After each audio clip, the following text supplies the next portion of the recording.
Chapter 13. The Delights of Anticipation. "It's time Anne was in to do her sewing," said Marilla, glancing at the clock and then out into the yellow August afternoon, where everything drowsed in the heat.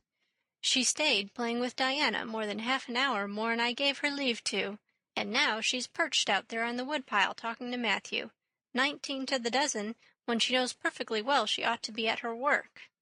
And of course he's listening to her like a perfect ninny. I never saw such an infatuated man. The more she talks and the odder the things she says, the more he's delighted, evidently. Anne Shirley, you come right in here this minute. Do you hear me?"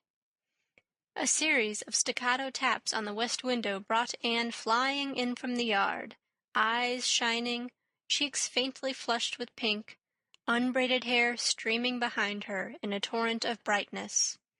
"Oh, Marilla," she exclaimed breathlessly, "there's going to be a Sunday school picnic next week in Mr. Harmon Andrews's field, right near the Lake of Shining Waters, and Mrs. Superintendent Bell and Mrs. Rachel Lynde are going to make ice cream. Think of it, Marilla, ice cream! And, oh, Marilla, can I go to it?" "Just look at the clock, if you please, Anne. What time did I tell you to come in?" 2 o'clock. But isn't it splendid about the picnic, Marilla? Please can I go? Oh, I've never been to a picnic. I've dreamed of picnics, but I've never— "Yes, I told you to come at 2 o'clock, and it's 2:45. I'd like to know why you didn't obey me, Anne." "Why, I meant to, Marilla, as much as could be, but you have no idea how fascinating Idlewild is. And then, of course, I had to tell Matthew about the picnic. Matthew is such a sympathetic listener. Please, can I go?" "You'll have to learn to resist the fascination of idle whatever you call it. When I tell you to come in at a certain time, I mean that time and not half an hour later, and you needn't stop to discourse with sympathetic listeners on your way, either.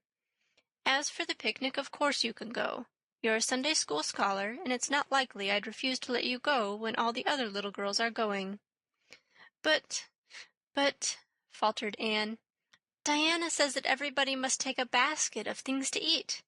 I can't cook, as you know, Marilla, and I don't mind going a picnic without puffed sleeves so much, but I'd feel terribly humiliated if I had to go without a basket. It's been preying on my mind ever since Diana told me." "Well, it needn't prey any longer. I'll bake you a basket." "Oh, you dear good Marilla. Oh, you are so kind to me. Oh, I'm so much obliged to you." Getting through with her ohs, Anne cast herself into Marilla's arms and rapturously kissed her sallow cheek. It was the first time in her whole life that childish lips had voluntarily touched Marilla's face. Again, that sudden sensation of startling sweetness thrilled her. She was secretly vastly pleased at Anne's impulsive caress, which was probably the reason why she said brusquely, "There, never mind your kissing nonsense. I'd sooner see you doing strictly as you're told. As for cooking, I mean to begin giving you lessons in that some of these days.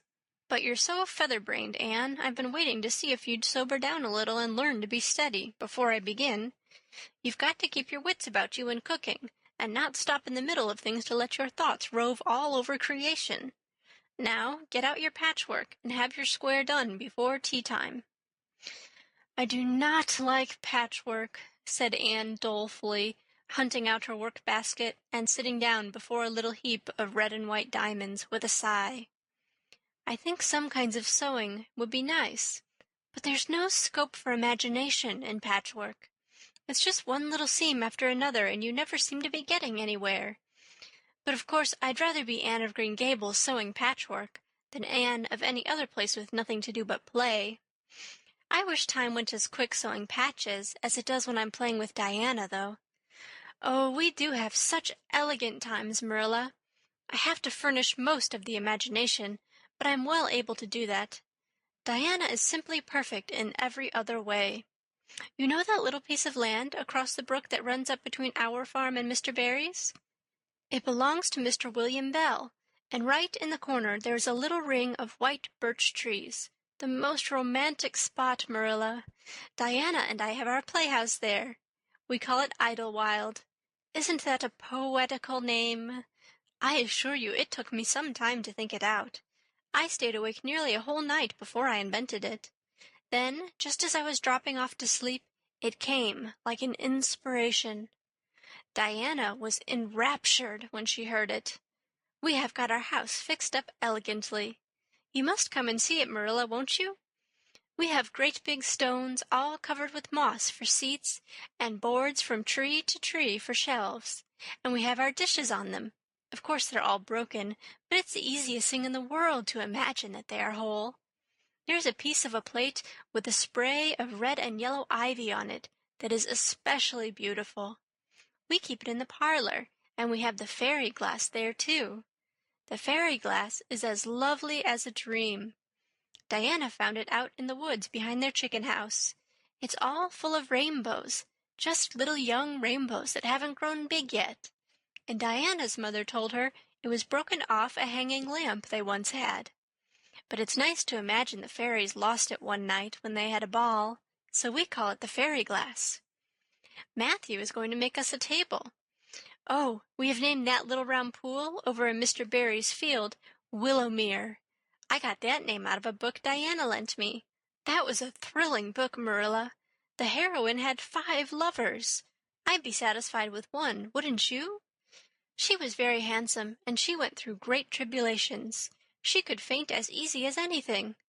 I'd love to be able to faint, wouldn't you, Marilla? It's so romantic.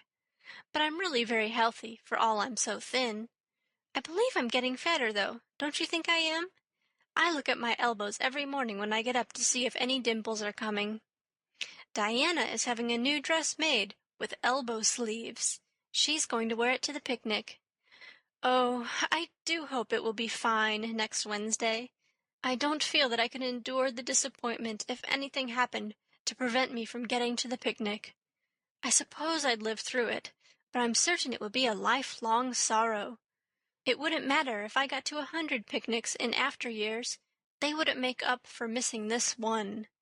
They're going to have boats on the Lake of Shining Waters and ice cream, as I told you. I have never tasted ice cream. Diana tried to explain what it was like, but I guess ice cream is one of those things that are beyond imagination. Anne, you have talked even on for 10 minutes by the clock, said Marilla. Now, just for curiosity's sake, see if you can hold your tongue for the same length of time. Anne held her tongue as desired, but for the rest of the week she talked picnic and thought picnic and dreamed picnic. On Saturday it rained, and she worked herself up into such a frantic state, lest it should keep on raining until and over Wednesday, that Marilla made her sew an extra patchwork square by way of steadying her nerves. On Sunday, Anne confided to Marilla on the way home from church that she actually grew cold all over with excitement when the minister announced the picnic from the pulpit. Such a thrill as went up and down my back, Marilla. I don't think I'd ever really believed until then that there was honestly going to be a picnic. I couldn't help fearing I'd only imagined it. But when a minister says a thing in the pulpit, you just have to believe it. You set your heart too much on things, Anne, said Marilla with a sigh. I'm afraid there'll be a great many disappointments in store for you through life. Oh, Marilla, looking forward to things is half the pleasure of them, exclaimed Anne. You mayn't get the things themselves, but nothing can prevent you from having the fun of looking forward to them. Mrs. Lynde says, "Blessed are they who expect nothing, for they shall not be disappointed." But I think it would be worse to expect nothing than to be disappointed. Marilla wore her amethyst brooch to church that day as usual.